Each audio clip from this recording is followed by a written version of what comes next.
So welcome everyone. My name is Caroline Mitchell and I'm Head of Alumni Engagement here at the University of Liverpool.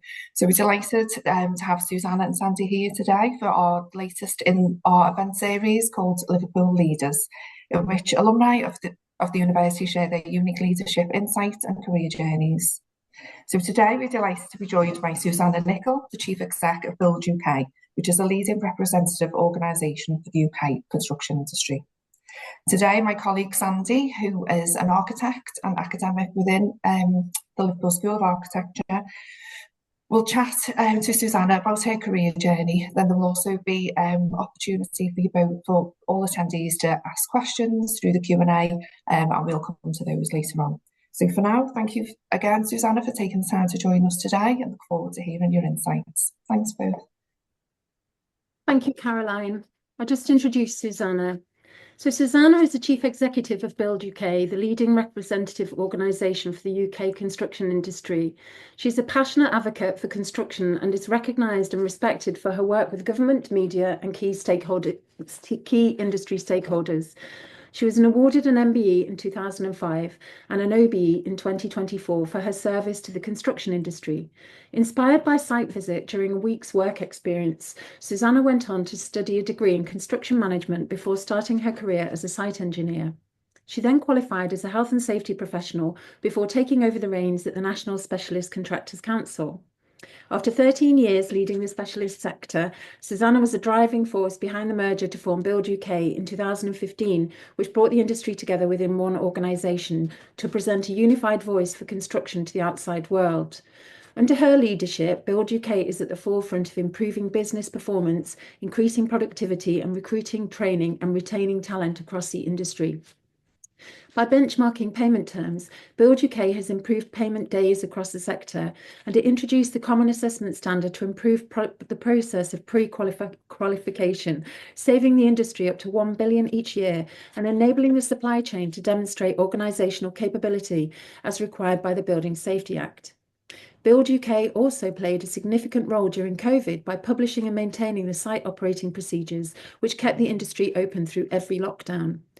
Suzannah was one of the first TimeWise Power part-timers, is a member of the Construction Leadership Council, the Building Advisory Committee and the Government's Women's Business Council. She sits on the advisory board of the Circle Partnership. Suzannah's career is a powerful example of how passion, dedication and visionary leadership can drive significant change and innovation within an industry. Welcome, Suzannah. Goodness me, Sandy, that sounds like somebody else when you read all of that. I don't know how I fit it all in. It's amazing.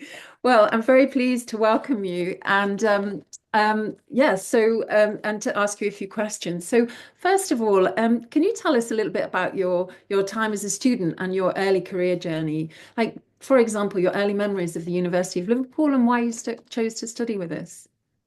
I have fantastic memories of my time at Liverpool University, and I ended up there.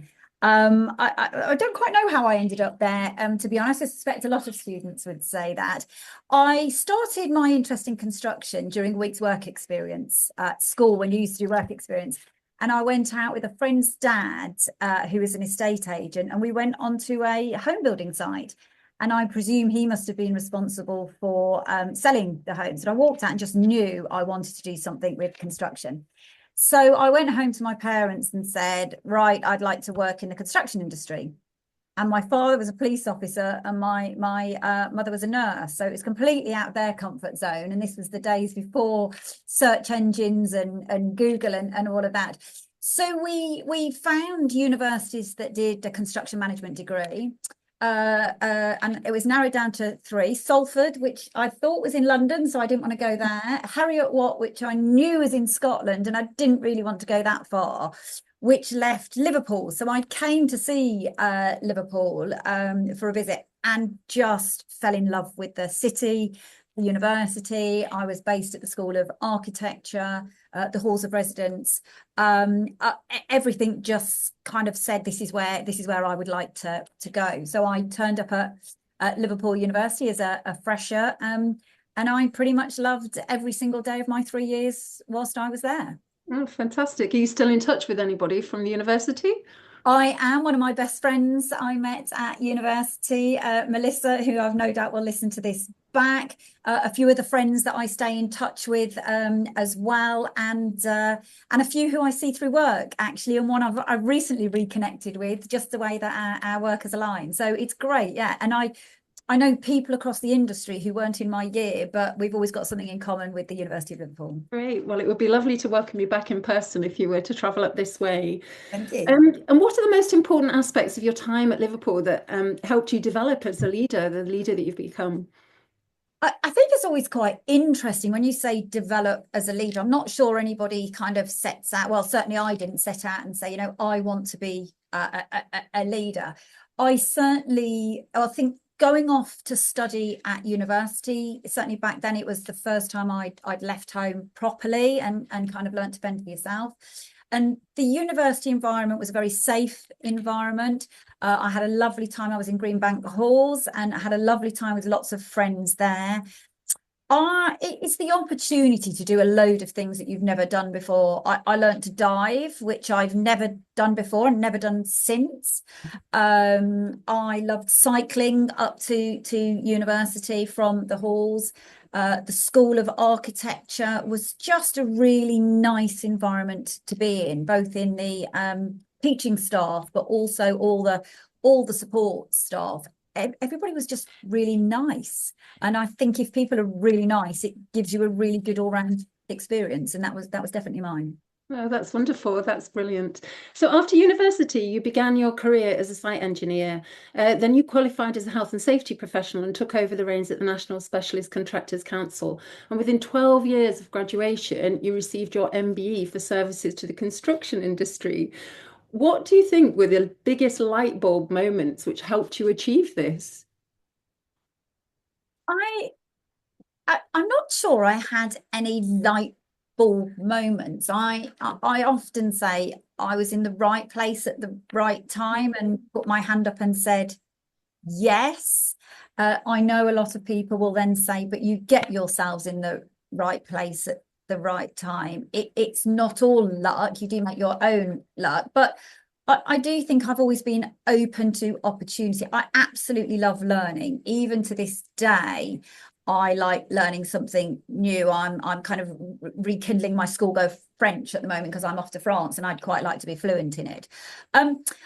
I've always wanted to be good at what I do.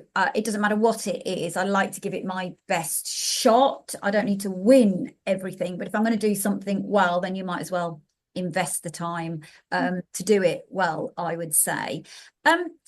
So I've said yes to things when sometimes I've thought, well, not sure I could do that. It's a bit outside my comfort zone. I'm not sure I would like that. And then you learn quickly that way. You learn more from your mistakes than you do from getting things right. I always say, and that is true to this day. And that for me is it's not so much as of a light bulb moment, but is when you get it wrong, pick yourself up, dust yourself down, work out how would you do it differently next time, and then carry on. You can't really regret something that you've done. So how do I learn from that opportunity? And I guess that was probably one of my light bulb moments when I realized don't be too hard on yourself when you get it wrong. That's life. Use it and move forward. So that was probably the biggest light bulb moment. Once you realize that and work out what you're in control of and can do something about, okay, and what you can't do anything about, it gives you a bit more control and power over your own life in work and at home. Okay. So that's probably the closest to a light bulb moment. Okay, and saying yes and getting yourself into a position where you can say yes. It's good advice, very good advice. So you then went on to create, and let me read. You then went on to create Build UK, and in 2024 you received an OBE for your services, again to construction industry. Through your leadership, you have consistently innovated and advocated for workers in the industry. You've been influential in reshaping policy and practice in UK construction. You've observed workplace issues and you've developed and successfully delivered solutions, all of which is amazing qualities and skills and amazing leadership. What do you think has made you such a good leader? Do you think it's taught or do you think it's inherent? And can you talk through your journey through to Build UK and what the challenges you face? So there's 3 questions in there. Sorry. That's a lot of questions. I will do my best to pick apart some of those. So what stood me in good stead? Doing a construction management degree and going into site engineering, my personal view is an engineering background sets you up for life. So if you've got that kind of interest, I like fixing things, I like solving things, I like understanding things. I'm very curious, and that's one thing I would say to anybody, whatever you want to do, be interested. Find out how things work, because often if you understand how things work, you can then work out when they don't quite go right, what might be a solution. But for me, that's always much more interesting. I always want to understand why I'm doing something. I think that leads me into being quite logical. I come back to that. I really like to understand why I'm doing something. I can follow instructions as well as an ex person, but if I understand why I'm doing it, it makes it, you put a different level of effort into, I think, if you understand what the end goal is. And I talk about that a lot with my team and a lot of the things I do across the industry. My question often is, what is the purpose? Why are we doing this? What's the objective, where we want to get to? Because that then often drives where the direction you travel. And often it isn't always a straight line direction either. If I understand where I get to, you can go, well, actually, if we make this detour here, we will get there. It might be faster, it might be more efficiently, it might take you longer, but you get the result that you want. You said, can you learn? Can you learn to be a leader? Personally, I think you can learn anything if you decide you want to, if you've got the right aptitude and attitude. And attitude is key. And I often prove that to myself. Somebody said, I've recently done my netball umpiring exams. And somebody said, oh, they're really hard, they're really difficult. You've got to be in umpiring for a long time to do this exam. And I said, I can learn anything if I understand why I'm doing it and put the time into it. And I did, and I passed the exam with an A grade. I got 1 question wrong, and I know which one it was, and I wouldn't get it wrong again. I don't even necessarily want to go on and do any umpiring, but the principle was you can learn anything. The trick is, do you then want to do it? My personal view is, if you want to be good at something, you've got to want to do it. And I would say that the same about whether it's leading an organisation, whether it's being, a guide leader, whether it's doing something in your community. You are so much better at it if you want to do it and put your weight behind it. There are things that I've gone into thinking I don't really want to do this, but decided I'm going to give it my best shot. And actually you can then start to enjoy it. So you absolutely can learn the skills to be a leader or play a leadership role. The rest of it is choice. You can choose whether you want to be passionate about it. You can choose whether you want to do it to the best of your ability or whether it's not really for you. And that's absolutely fine too. You can choose whether to work hard. You can choose whether to get out of bed every morning and go and do it, or whether you're going to press the snooze button and stay in and not go and do it.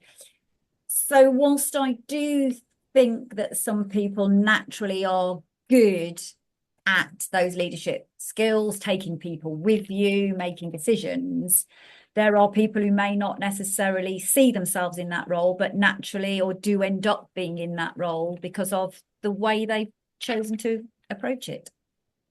Okay. I can't remember if that's answered all 3 or not.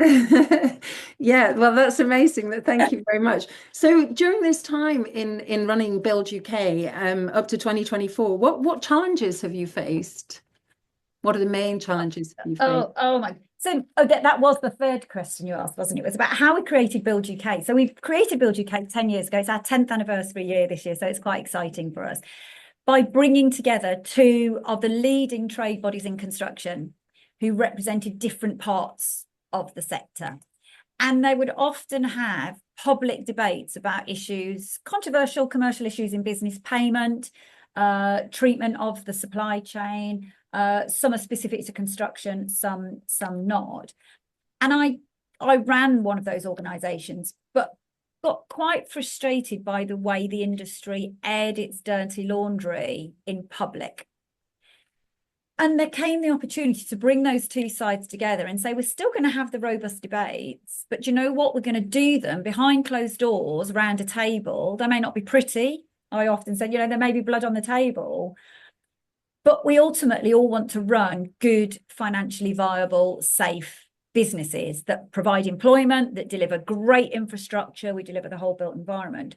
We could do it differently. So we brought everybody together to do that. And everybody said, you can't do it. It won't be done. And we did it in 9 months, because once we set out what the plan was and said, we think it'll be better on the other side, most people came to the table. Not everybody, but once we'd got over that, most people came around the table. And we were then pretty well set up as a construction industry. We've had quite a torrid time of it. It hasn't all business sectors. But not long after we created Build UK, we had the dreadful fire at Grenfell Tower. We had the collapse of Carillion. We had a recession. We had then COVID. But because of having everybody around the table, we were able to have better conversations and respond much more quickly to what were major incidents. And even, you know, I can't believe COVID is 5 years ago, literally now. Even since then, we've had, you know, the war in Ukraine, we've had hyperinflation, we've had more high profile collapses in construction. We've had a whole new building safety regime. It kind of keeps on coming. So there's never a dull moment.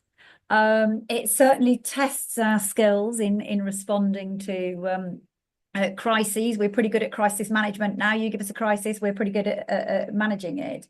But they've all been testing times, but we've come through it as an industry in all of them, moving to a better place. You sound like you have a good team around you as well. Sounds like you work strongly with your team. It's all in the team, isn't it? Construction's about people, work's about people. My life is about people. There's no good playing a leadership role or being a leader of nobody. If you're going to have leaders, you've got to have people who step in alongside them and say, okay, where are we going? How can I help you get there? So absolutely. And I've got a fantastic team here at Build UK. My number 2, a lady called Jo Fortley, has been with me now we've worked together for something like 21 years. And again, I would say if you are playing a leadership role, having the best number 2 would definitely be my recommendation. I couldn't have done it without her.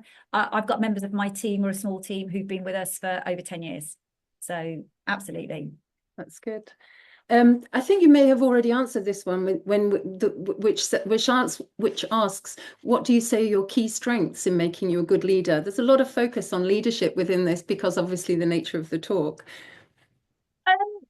It's interesting. We as I said, I'm continuously learning, and we're doing a development program within our business at the moment, which is kind of exploring where your strengths are and where are the things you could do better at. And we all have those, and in a funny way, they're the really interesting bits, because that's where you can continue to develop. So what are good leadership skills? For me, I've got a positive can-do attitude. I am an optimist. That's a strength. It also is something to watch out for, because over-enthusiasm sometimes does challenge a few people. I would say, down to my parents, my husband, my family, both my own family, but the one I've married into, as a result of all their love and support, I've got a lot of strong self-belief. Sometimes you've got to be your own champion. If you don't champion yourself, then you can't expect anybody else to. So I you know, making sure that you are your own champion. You are, when you do something good, do recognize, you know, fantastic, that was a success, celebrate the wins, as well as saying, okay, how would you do that differently next time? I love meeting people. So I would say I'm good at making relationships. You don't have to have everybody like you. You don't need them to like you, but you do want enough people to follow you into battle and respect what you say and what you do. I think those are useful skills. I may have mentioned it, curiosity is key. Understanding where you're going, why you're going, how other people work as well. People behave for a reason. There are environments where a leadership skill is telling people what to do and them doing it. That doesn't really cut it in the world of business and nor in my social life. Just because I tell people to do things, they won't necessarily do it. They have to do it because they want to do it, and sometimes because they want to do it for you, they want to do it for themselves. So being able to persuade people and influence people to do things is also a good trait, I think, in leadership. Fantastic, thank you. And in terms of maintaining your strengths and skills, you mentioned you were working on a program at the moment about working on strengths, but what sort of daily routines, daily habits would you say would nourish your consistent effectiveness? I am very consistent. I am, and I do like good habits. So for me, it's about keeping yourself fit and healthy and fresh air.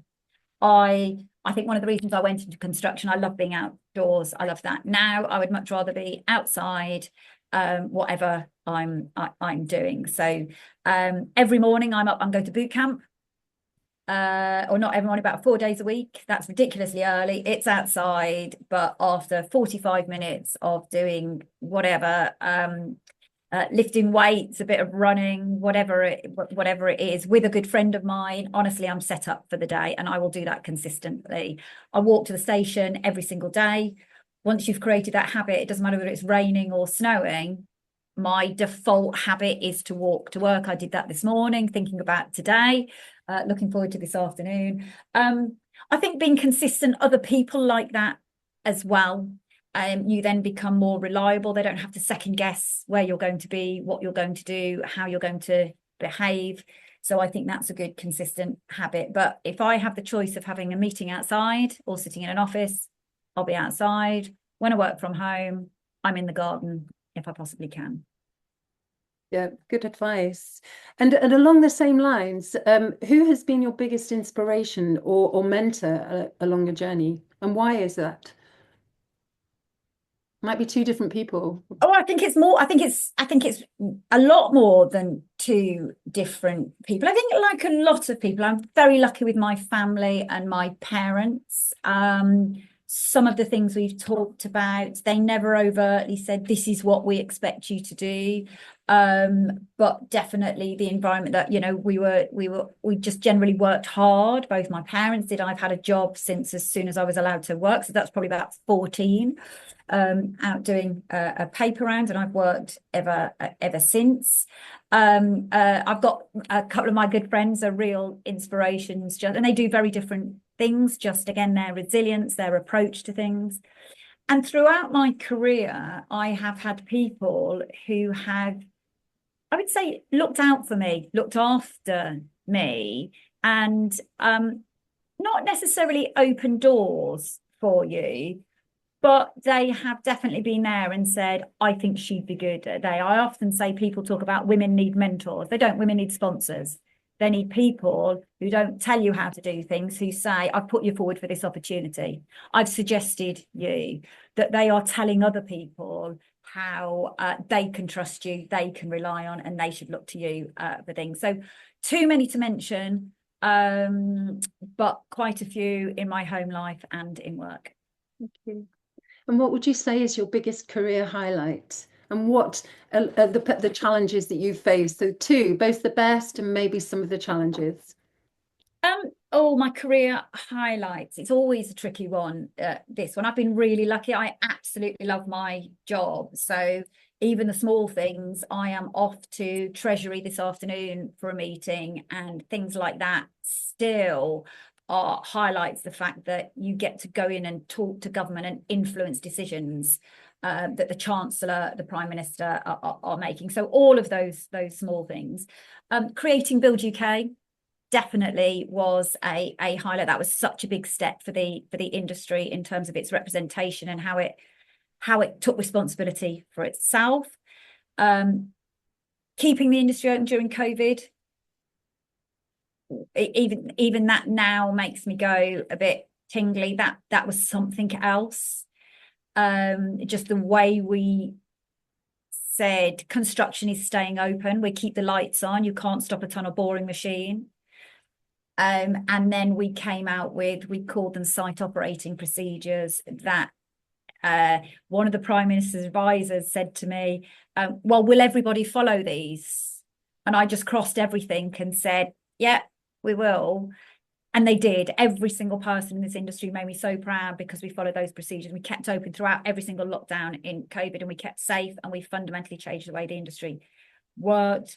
Over a weekend, we changed the opening hours of every single construction site in London because there was too much pressure on the transport system. We called everybody to a meeting, said, you need to do this. This is what we're going to do to help. And they all did it.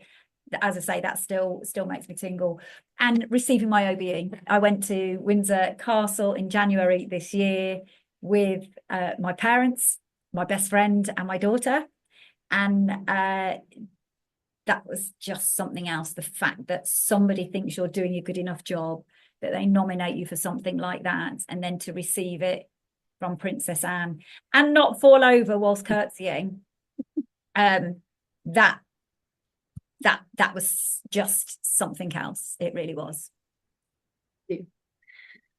You were one of the original Time-Wise Power part-timers for the avocation of job share, part-time and flexible working hours. Can you talk to this a little bit and tell us about it?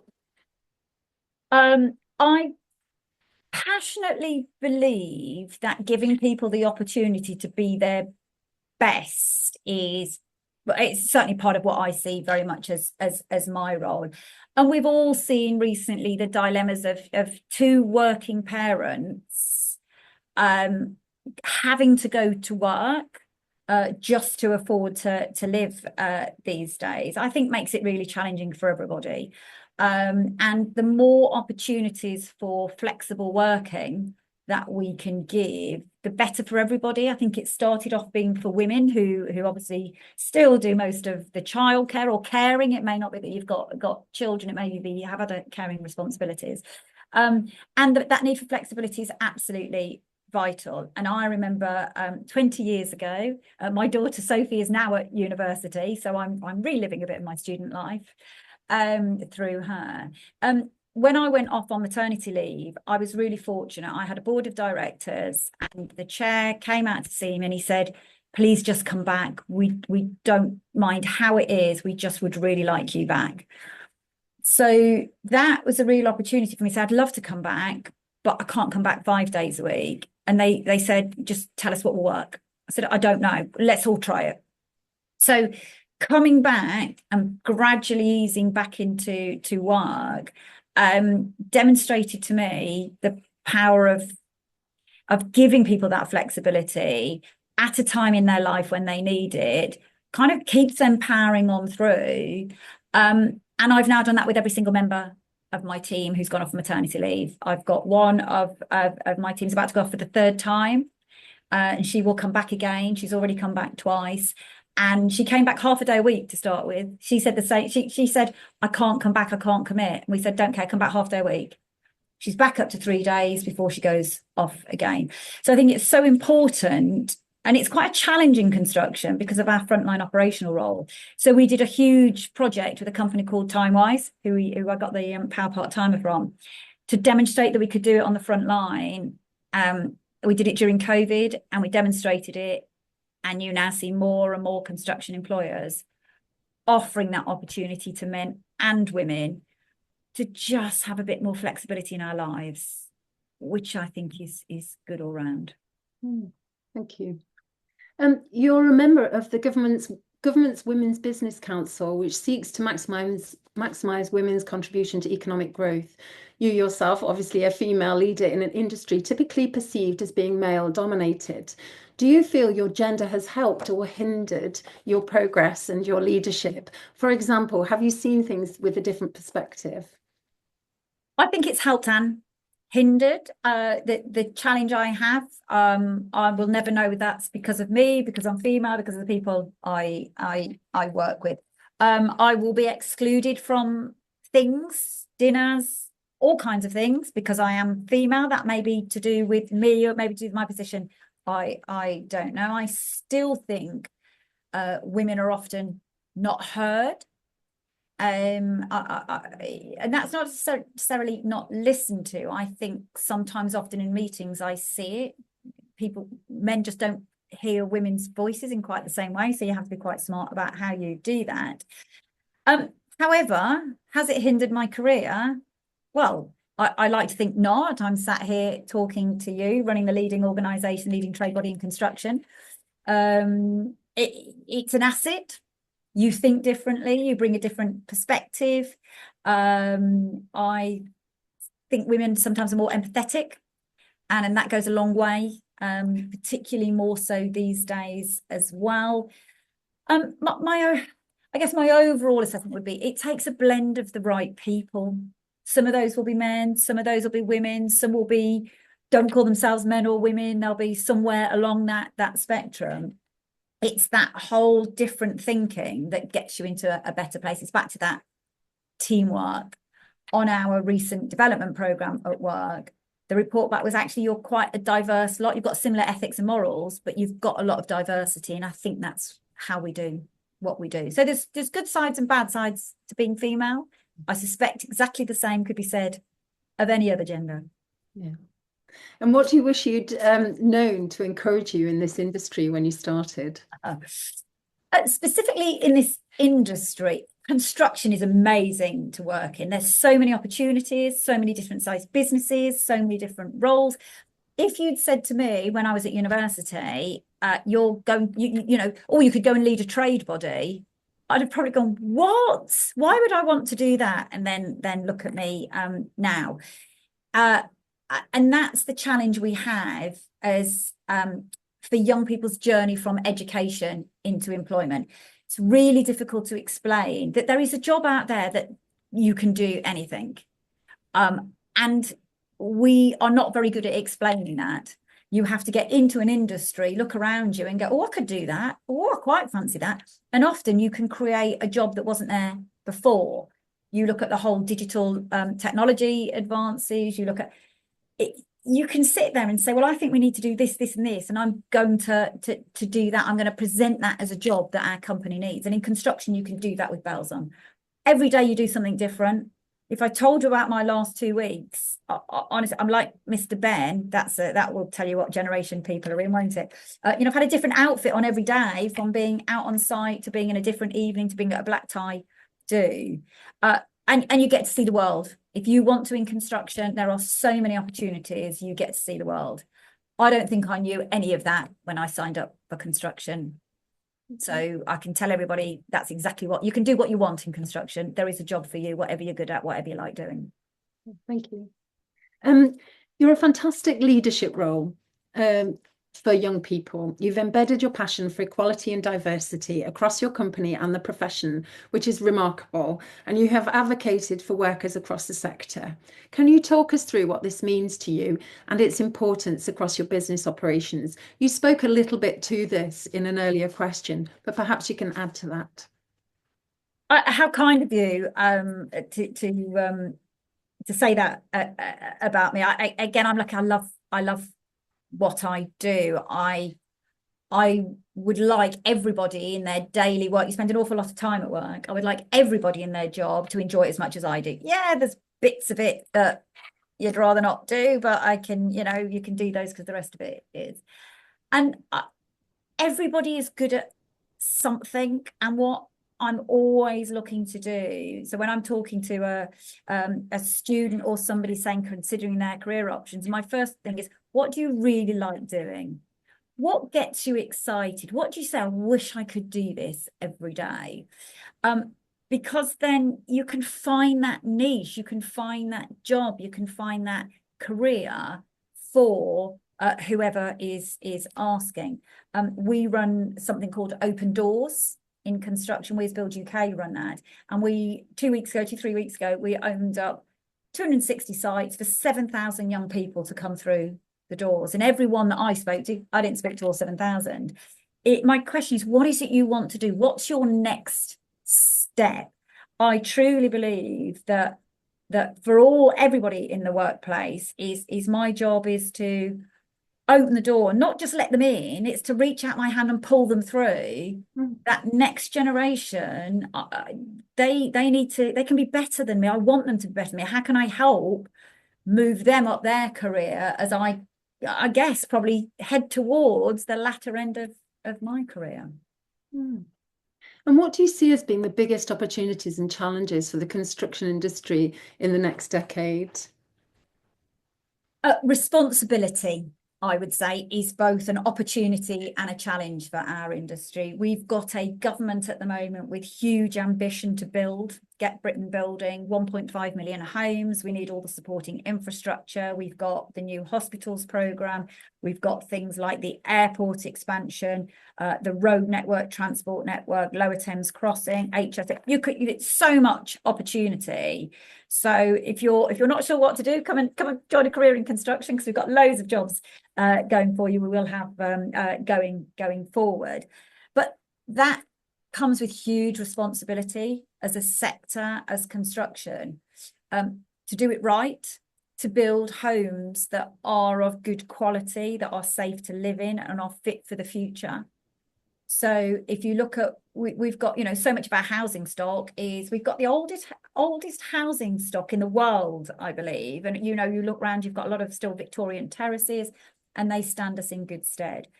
So when you're building infrastructure, when you're building homes, that comes with huge responsibility.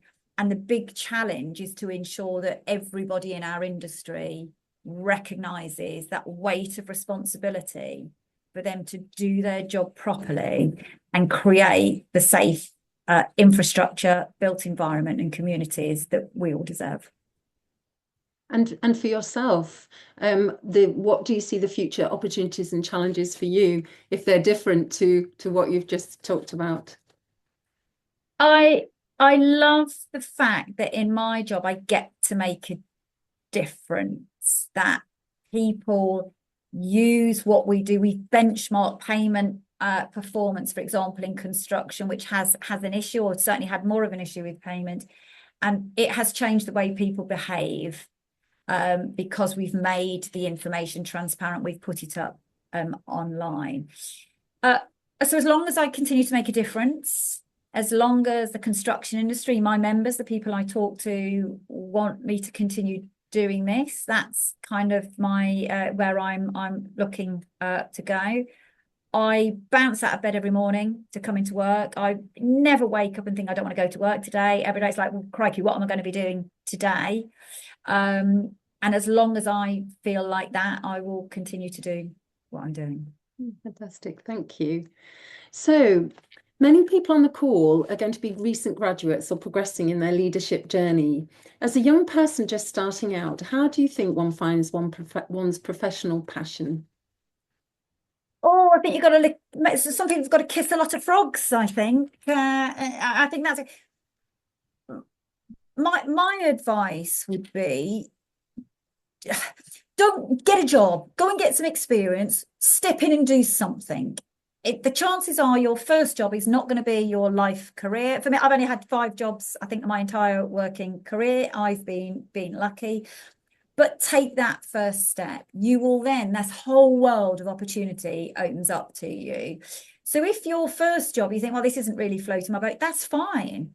You're starting to find out what you like to do, what you don't like to do, and that's just as important. But you will start to see things where you think, oh, that looks quite interesting. I'd quite like to go and do that. So I think you will find your professional passion if you do some of the things I talked about earlier. Take those opportunities, work hard, try new things out, push yourself out your comfort zone. Crikey, I do that almost every day still at the moment. Don't be afraid to say, do you know what, this isn't working for me, but I know what will. I know what I want to try next. So don't worry if even on your 3rd or 4th job you're sitting there going, this isn't quite for me. start to worry if you haven't honed down what you don't like. And we all make mistakes, learn from them, try not to do it again. That's my biggest one. If I make a mistake once, absolutely fine. If I do the same thing again, well, that's really my own lookout, isn't it? So I think it's, don't worry if you don't quite know what you want to do. Just go and do something, because it will then start to fall into place. And never be afraid to ask somebody for a bit of work experience, for some help. Yep. Most people love to be asked for some help. So never be afraid to ask anybody you know for anything that they can do to help you. Because most people will say, of course I can. What does he want me to do? Okay, thank you. And again, it's something that maybe you've already answered, but knowing what you know now, what would you tell your 18-year-old self? You won't always get it right, and don't worry about it. Would probably be my main one. I think sometimes, particularly women here, we take it very personally. We take feedback very personally. We get something wrong, you can beat yourself up about it for quite some time, and that's just a waste of energy. So that would be one of the things I would say. Reflect on it, learn from it, move on, keep going, keep asking questions. Never be afraid to put your hand up and say, I'm sorry, I didn't understand that. Can you explain that? I'm really interested in, could you tell me more? Even now, I know how difficult it is in a conference. You sit there waiting to put your hand up, and then by the time you've got brave enough to put your hand up, they've said, and questions are over. So that would be my other thing. So now I shoot my hand straight up, knowing they may not ask me first, and I've got time to gather myself and go from. But don't be afraid to get it wrong. Life is for living. You're going to get things wrong. Cool. So finally, well, not quite finally, but what does Liverpool mean to you? What's your fondest memory of Liverpool? And what would your advice be to anyone studying at Liverpool or thinking to study at Liverpool about Liverpool? Maybe. Oh, so many fond memories. Probably some of them I couldn't talk about in a public domain. I had an absolute ball from the day I arrived. I played sport. I remember my graduation like it was yesterday, and all the bits in between, all the fantastic nightclubbing in Liverpool, getting out and about down the river. I think the most important thing is that balance between work and play. Study hard, but make enough time to have some fun there as well. So in your work in Build UK, you have said that you look at how you can shift the industry, and sometimes that's by focusing on advice to small things. What would be your 3 small takeaways from university life that you feel have made the greatest impact on your career? And what 3 pieces of advice would you have for upcoming aspiring leaders? 3 takeaways. Get involved. Try something new, because at university there'll be all the clubs that you might never ever get a chance to do. So mine was diving, which is very bizarre. I always wanted to do it, did it, and make friends. So as I said, some of my best friends are from my time at university. So if you are somebody who is a bit shy, that's not a problem for me. But if you are, go and join a club, go out and meet people, make friends whilst you're at university. It is a real time when you're all in it together. I'm watching, I said, my daughter now, I'm watching her do it now. And it's absolutely lovely to see this stream of young people come into her life and ours, obviously, while she's at university. And my 3 pieces of advice, I'd probably work hard and play hard. It's not all about the work, but it's not all about the play. You need to come out with a degree at the end of it. Certainly these days, there was no student loans or debt in my days. So I recognise that's a huge challenge. Make the most of your connections as well. I come back to, people will want to help you. People who've previously been at the university before, employers. Most people in the world want you to do well. So make the most of that. Oh, my third piece of advice. Enjoy your 3 years. It flies by in a heartbeat. I would go back there. I often say my time at Liverpool, my university years, were some of the best in my life. So savor every moment. Okay, thank you very much. That seems a good place to move on, if you're okay, to the audience questions and for you. And I'm going to hand back over to Caroline. Thank you so much. Thank you very much, Sandy. Lovely, thanks Sandy, and thanks Suzannah. And yes, so our audience haven't been afraid, they have put some questions in, if that's okay. One of our graduates, I know you've just spoken about your advice for leaders, but one of our graduates is asking, do you have any particular advice for any of our graduates who come from across the world to come and work and study in the UK, and they've had particular challenges and obstacles, but how could they best leverage the experience they've had from other countries to be successful leaders in the UK?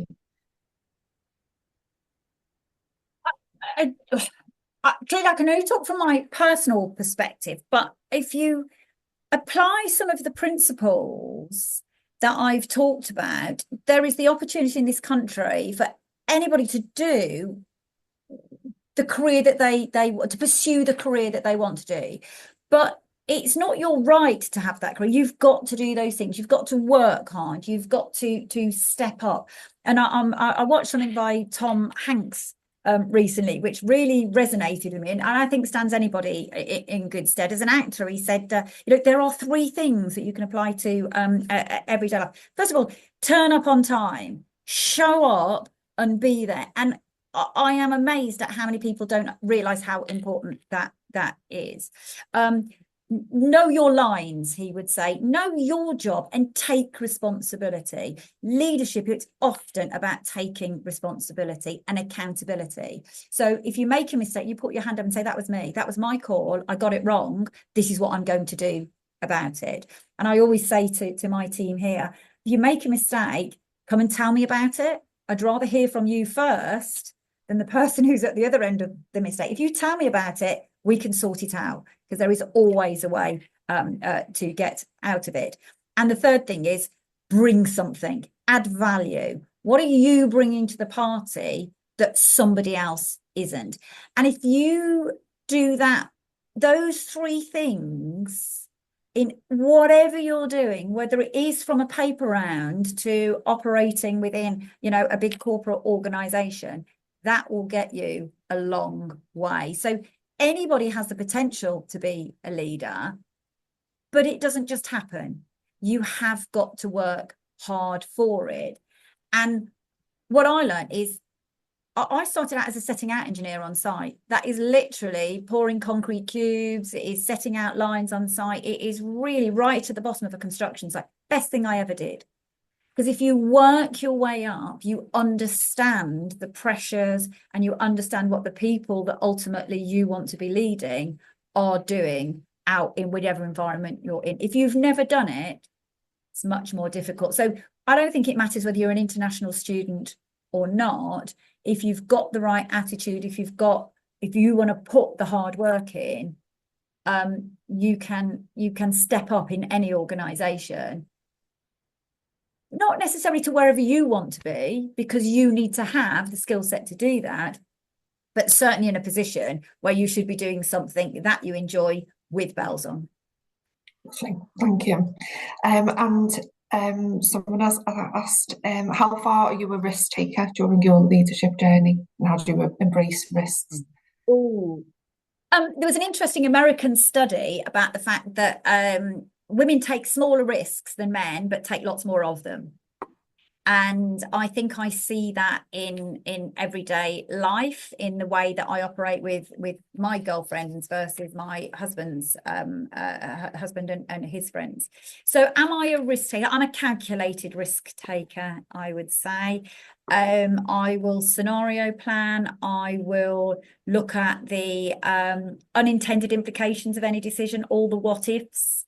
Sometimes you don't have time to do it all. It's gut instinct. You've got to go for it. Other times you will sit down and say, right, well, what if we do this? What's the worst that could happen is often what I would say. So I'm a calculated risk taker, I would say. Lovely, thank you. Sorry, 1 second. questions coming through.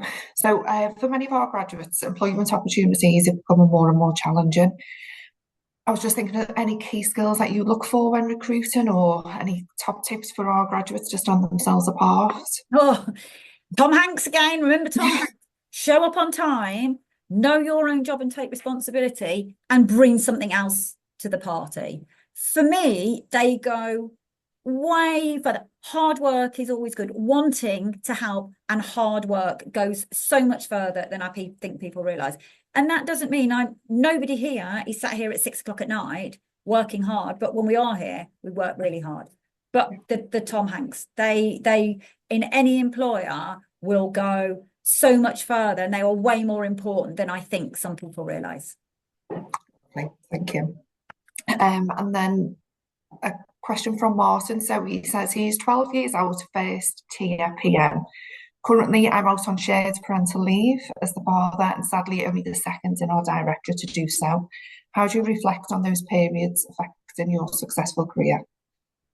I'm taking, does that mean when I was out on maternity leave? That's how I'm getting it, Caroline. Well, so congratulations, Martin, whatever you had, and good luck with your parental leave and singing Wheels on the Bus Go Round and Round before it drives you completely crazy.